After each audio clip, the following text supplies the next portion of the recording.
You're a man looking at the world through a keyhole, and you've spent your whole life trying to widen that keyhole, to see more, to know more.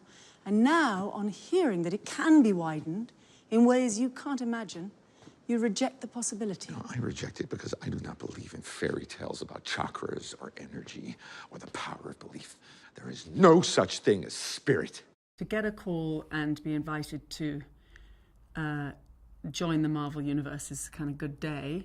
For me, I just couldn't imagine such a thing might happen. So it was a great laugh when that call came in. And then the Ancient One was irresistible to me. I didn't know Doctor Strange. I didn't know those comics. But the way it was described to me very simply was just tantalizing. And yeah, I couldn't say no to this one. We just started with the things that we wanted to keep constant, like fluidity and a kind of general aspect. We didn't want to pin it down to any kind of, specific Buddhism, specific gender, specific nationality. We wanted to free it up from any kind of previous interpretation. It was such a pleasure working with everybody here on that development process. I was so impressed and thrilled that they were really up for just working it out together. And we worked it out over several months. And we tested and we looked at other options and we tested them. We kept pairing away and pairing away.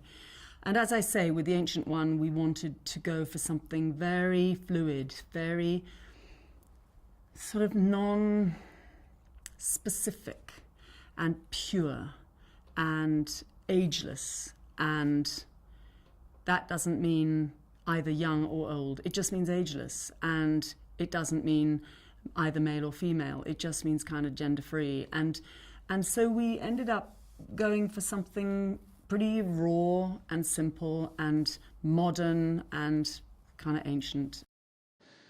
We are made of matter and nothing more. You're just another tiny, momentary speck within an indifferent universe. You think too little of yourself. Oh, you think you see through me, do you? Well, you don't. But I see through you!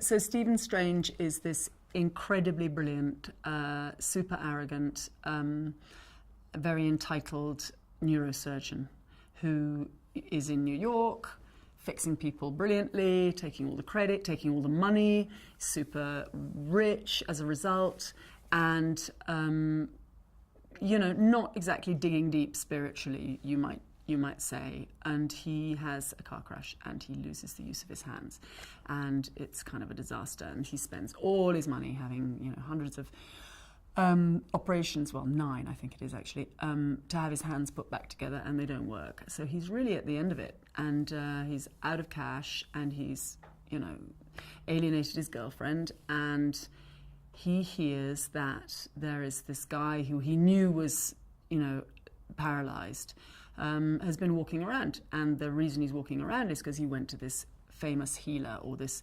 arcane, maybe not so much famous as this legendary. Some people know about healer in this place called Kamartaj in Kathmandu.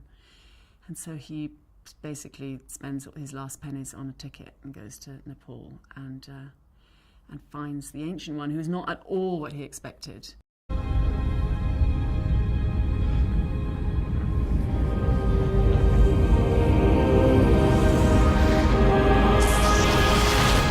What did you just do to me? I pushed your astral form out of your physical form. What's in that tea? Psilocybin? LSD? It's just tea. With a little honey.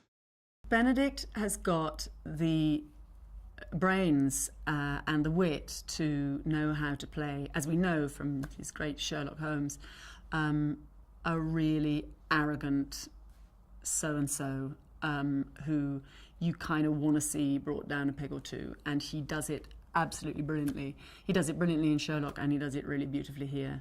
And I think he really relished that, because Strange does dig deeper than Sherlock has to, and he has a sort of He has a real enlightenment of the spirit in this film, and I think he really loved doing that. I think that was a personal kind of pleasure for him to go on that journey, and I think he's just fantastic.